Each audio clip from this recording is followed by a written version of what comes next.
장애인 문화복지신문 제490호 제1면 기사입니다.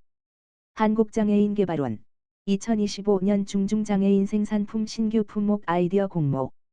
한국장애인개발원 원장 이경혜 이하개발원 은 신규 중증장애인 생산품 발굴과 생산시설의 시장 경쟁력 강화를 위해 오는 29일까지 중증장애인 생산품 신규 품목 아이디어를 공모한다고 6일 밝혔다. 이번 공모전은 중증장애인의 경제적 자립을 지원하고 새로운 일자리 창출 기반을 마련하기 위해 2020년부터 매년 추진하고 있다. 2024년 기준 전체 공공기관 중 약 42.4%가 중증장애인 생산품 법정 우선구매 비율을 달성하지 못하고 있으며 그 주요 원인으로 생산 품목 다양성 부족이 지적되고 있다. 이에 개발원은 생산되지 않고 있는 새로운 물품 또는 용역을 중증장애인 생산품으로 발굴하고 이를 생산시설이 실제 생산하고 공공기관에 납품할 수 있도록 설비 및 마케팅 등을 지원하는 인큐베이팅 지원 사업을 운영하고 있다. 아이디어 접수는 오는 8월 29일 오후 4시까지 진행되며 대한민국 국민이라면 누구나 참여할 수 있다. 참여를 원하는 사람은 개발원 누리집 www.gadi.or.kr 또는 꿈들의 쇼핑몰 www.고즈즈.co.kr 누리집의 공지사항에서 신청서를 내려받아 작성한 후 이메일 scw8516@gadi.or.kr로 제출하면 된다. 개발원은 심사를 통해 접수된 아이디어 중 최우수 1건, 우수 2건, 장려 2건 등 총 5건을 선정, 최우수상은 200만 원, 우수상 각 100만 원, 장려상 각 50만 원의 상금과 함께 보건복지부 장관상 또는 개발원장상을 수여할 예정이다. 심사는 시장성, 실현 가능성, 적합성 등 총 3개 항목을 기준으로 진행하며 결과 발표는 9월 중으로 개발원 누리집과 꿈들의 쇼핑몰 공지사항을 통해 발표될 예정이다.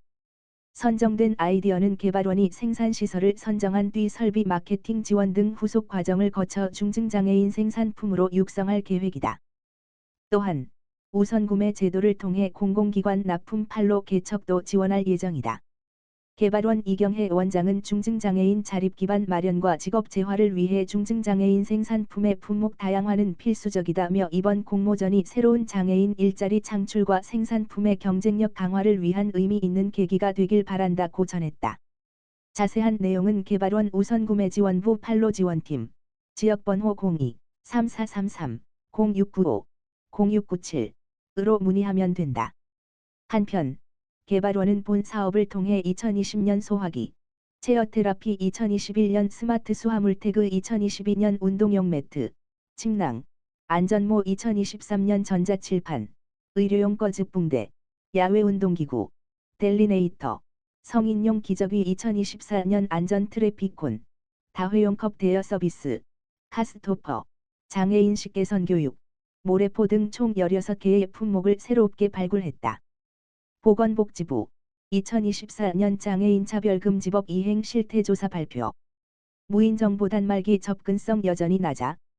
보건복지부가 발표한 2024년 장애인 차별금지법 이행 실태조사 결과 공공민간기관의 장애인 차별 인식과 제도 개선 노력은 전반적으로 향상됐으나 무인정보 단말기 등 정보 접근성 분야는 여전히 미흡한 것으로 나타났다.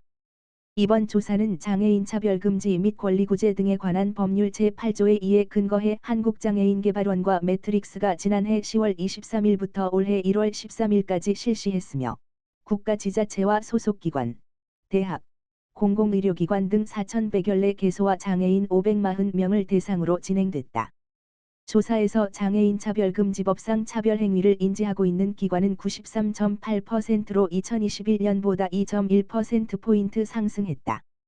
기관장의 장애인 권리구제 노력도 보조기구 및 편의시설 구축 72.1%, 응대 매뉴얼 교육 66.0%, 순으로 높았으며 노력하지 않는다는 응답은 3.9%로 3년 전보다 크게 감소했다. 임직원 대상 차별 방지 교육 실시율은 92.8%로 상승했지만 연평균 1.48회에 그쳐 교육 빈도는 정체됐다. 2021년 개정 2023년 시행된 무인정보 단말기 및 모바일 앱의 접근성 의무에 대해 기관의 78.7%가 인지한 반면 장애인 당사자의 인지율은 51.1%에 불과했다. 무인 정보 단말기를 직접 운영하는 기관은 41.8%였으며 이 중 장애인 지원 보조 인력을 두고 있는 곳은 43.7%에 그쳤다. 점자 유도 블록 설치율은 30.9%, 음성 유도 장치 제공률은 22.2%로 시각장애인 편의를 위한 물리적 접근성은 낮았다.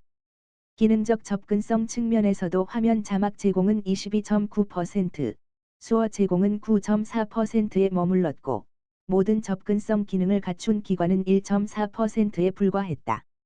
장애인 당사자 조사에서는 차별행위 인지율이 68.3%, 국가인권위원회 도움 가능성 인지율이 60.0%로 나타났다. 무인 정보 단말기 이용 경험자 중 44.8%는 직원 대면 주문을 선호했으며, 이유로는 이용 불편, 37.9%과 이용 방법 어려움, 28.2%이 꼽혔다.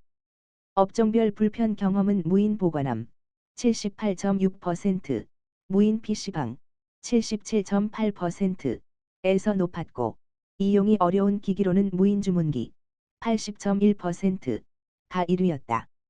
복지부 관계자는 2026년 1월 무인 정보 단말기 접근성 의무 전면 시행을 앞두고 제도와 인식 개선, 시설 보완이 시급하다며 비용 지원과 현장 맞춤형 규제 개선 등 실질적인 지원책을 추진하겠다고 밝혔다.